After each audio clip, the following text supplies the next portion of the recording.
Assalamualaikum warahmatullahi wabarakatuh dan salam sejahtera kepada semua pelajar dan pendengar.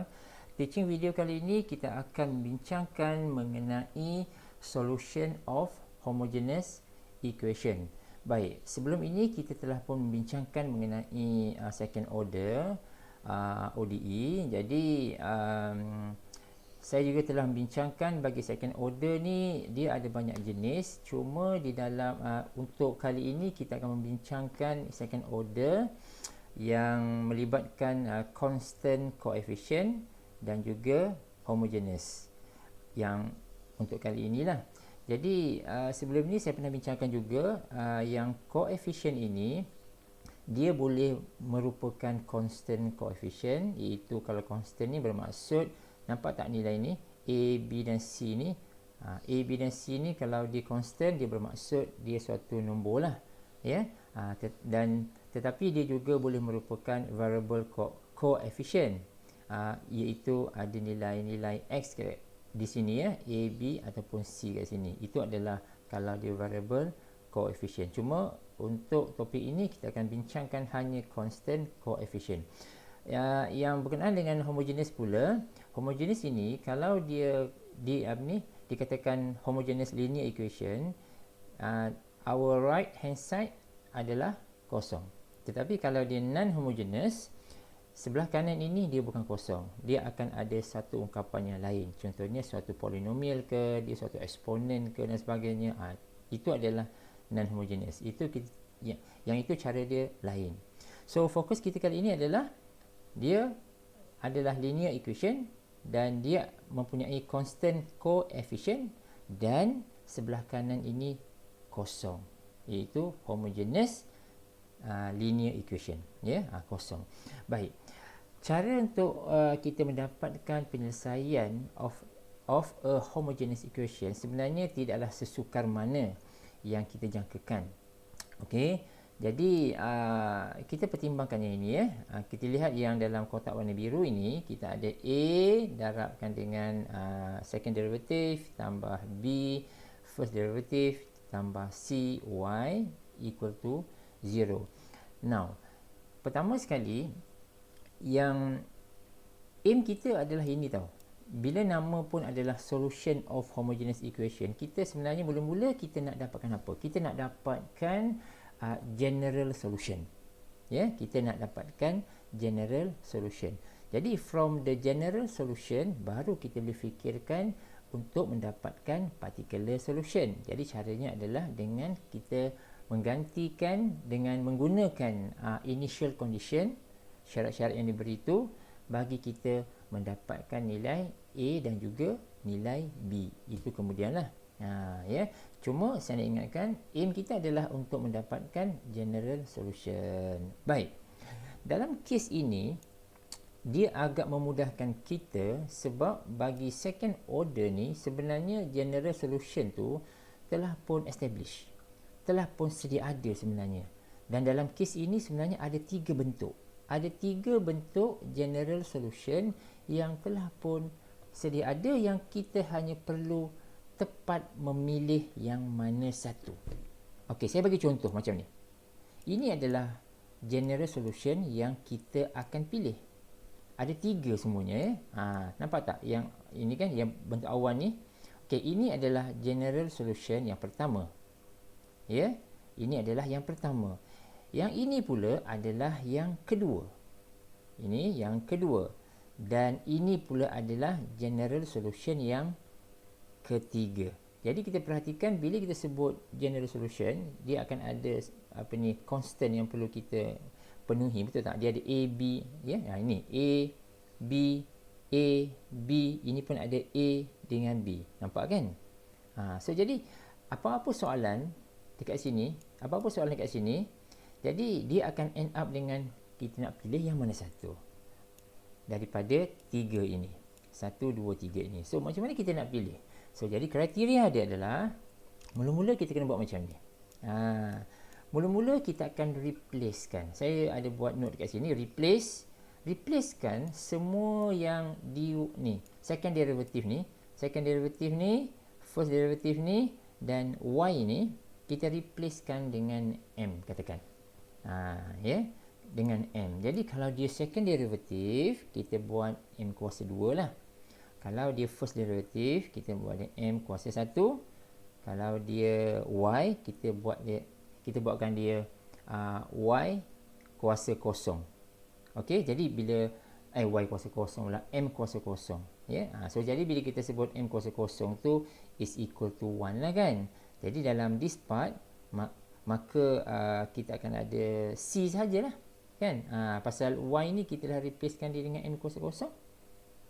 Ya, ini cara dia ya. So saya buat dekat sini. So M kuasa 2 replace ni no. Second derivative ini kita replacekan dengan M kuasa 2. First derivative M kuasa 1 dan Y ni dengan kosong. Ya, itu cara dia. Sebab bila kita dah gantikan dengan M untuk semua ni, nanti tugas kita adalah kita nak mendapatkan nilai M. Ya, kita nak mendapatkan nilai M. And of course kita akan cuba faktorkan dia ke dan sebagainya kan. Kita nak mengenal pasti nilai M tersebut. Sama ada kita ada dua nilai M yang berbeza ke, ataupun kita ada dua nilai M yang sama ke, ataupun kita dapat nilai M yang merupakan nombor kompleks. So ada tiga kemungkinan. Sebab itulah dia akan lead kita kepada tiga general solution. Ya, so saya ulang semula. Kita mula-mula kita ada yang ini. Lepas tu kita akan replacekan dengan M. Lepas tu kita akan cuba kenal pasti M tu sebenarnya macam mana. Ada dua nilai yang berbeza ke, ataupun dua nilai yang sama ke, ataupun dua nilai yang merupakan punca kompleks. So ada tiga kes. Tiga kes ini akan merujuk kepada tiga GS yang berbeza. Okey, now apabila kita dah gantikan M tersebut, ya, kita ada satu istilah yang dipanggil characteristic equation. Ini dia. Ya. Sebaik kita gantikan second derivative dan sebagainya itu dengan M, maka kita akan dapat yang ini. Ini disebut characteristic equation. Now, yang M tu is the roots of the characteristic equation. Jadi, seperti mana yang saya sebut tadi, we need to determine apakah nilai M tu. So, apakah karakter M tersebut? Jadi, ada beberapa pendekatan lah yang kita boleh gunakan, ataupun tekan kalkulator pun boleh, as long as kita tahu apakah ciri-ciri M tersebut. Dua nilai yang berbeza, ya, dua nilai M yang sama, ataupun dua nilai M yang merupakan punca kompleks. So jadi terpulang kepada kita nak buat macam mana. Cuma di dalam buku ada dinyatakan, kalau kita nak mengenal pasti dia punya punca tu, kita boleh guna yang ini. Ingat lagi tak? Kalau dalam BMD disebut pembeza layan. So kita guna ini. Kita cari B kuasa 2, maknanya kita menggunakan ni B kuasa 2 dan 4AC. Ya, B kuasa 2 4AC. So faham kot? B tu yang mana satu, A yang mana satu, C yang mana satu. So kita ambil kat sini je lah, A, B, C kat sini Yang ni lah. So masa ni kita ada ni A, B, C. So kita play around dengan itu. Kita just double check sahaja menggunakan B kuasa 2 4AC ni, dan kita comparekan dia. Sama ada kalau nilai B squared tu lebih besar daripada 4AC, maka kita tahu dia ada dua nilai M yang berbeza, real and distinct. Ya, real number and distinct, sebenarnya yang berbeza. Tapi kalau kita buat B kuasa 2 dengan 4AC sama nilai dia, maka dia adalah merupakan dua nilai M yang sama. Dan sebaliknya, jika dia lebih kecil, maka dia menunjukkan, ini sebagai indikator, menunjukkan dia mempunyai punca kompleks. So jadi once kita dah dapat bentuk-bentuk yang macam ini, yang mana satu nak pilih, maka kita terus pilih. Kita dah tahu dah kita punya general solution, nak pilih yang mana satu. Okay guys, so yang ni agak mudah ya. So jadi kalau yang berbeza, dua nilai M yang berbeza, silalah guna yang ini. Ini adalah standard general solution. So tak payah nak pening-pening macam mana bentuk dia. Inilah bentuk dia sebenarnya. So kita ada Y sama dengan A eksponen M1X tambah B eksponen M2X. M1 dan M2 itu adalah punca-punca yang kita dapat tadi tu. The numbers M yang kita dapat tadi tu. Kalau dia berbeza lah ya. Kalau dia berbeza. Kalau dia mempunyai punca yang sama, jadi dia punya GS dia dah jadi semakin pendek. So dia akan jadi yang ini. Y sama dengan A plus BX eksponen M darab X. Ya? So yang ini. Guna ini aja. Dan akhirnya, kalau dia merupakan punca kompleks, maka kita akan menggunakan yang ini. Ini adalah punca kompleks. Ini ya. Y sama dengan eksponen alpha X A cos beta X tambah B sin beta X. Okey. So, jadi kita kena tahu apakah alpha dan beta tersebut terlebih dahulu. Jadi, alpha beta tu kita tengok kat sini. Katalah M tadi tu kita dapat suatu punca kompleks kan. So ingat semula ya, punca kompleks tu dalam bentuk ini real number, dia plus minus dengan imaginary numbers. So macam ni. Jadi kalau kita dapat bentuk yang macam ni, inilah alpha dia. Itu alpha dia ialah minus 1 dan beta dia adalah set 3. So inilah. Okey, jadi kita just substitute alpha dan beta ini ke dalam rumus umum ini. Masuk kat sini. Ini alpha, ini beta kan? Ni beta ni kan? Beta ni kan? So masukkan kat situ. Dan kita dah dapat dah general solution. Senang kan? Dia senang sebab kita dah dapat standard form macam ni. So itu yang memudahkan kita. Ini penting. Okey. Ini ada sedikit panduan sikit ya, step step untuk kita recall balik apa benda yang saya sebutkan tadi tu. Mula-mula put in the form of this. Ini faham kot? Ya. Ini bukan put in ini untuk memudahkan ya, untuk memudahkan. Ini adalah linear, lepas tu dia punya coefficient adalah constant dan sebelah kanan tu adalah kosong, menunjukkan dia adalah homogeneous. Lepas tu kita akan generatekan characteristic equation, iaitu menggunakan M. Bila dah dapat M, maka kita check dia punya roots dia, M tu. Saya sebutkan dekat sini is not necessarily, maksud dia tak tunjuk pun tak apa, asalkan kita tahu kita nak pilih general solution yang mana satu. Alright, so ini pakai calculator pun boleh, nak pakai yang ini pun boleh, tak kisah yang mana satu. Kita just compare kan B squared dengan 4AC ni kan, sama ada dia lebih kecil ke, sama ke atau lebih besar. So macam tu.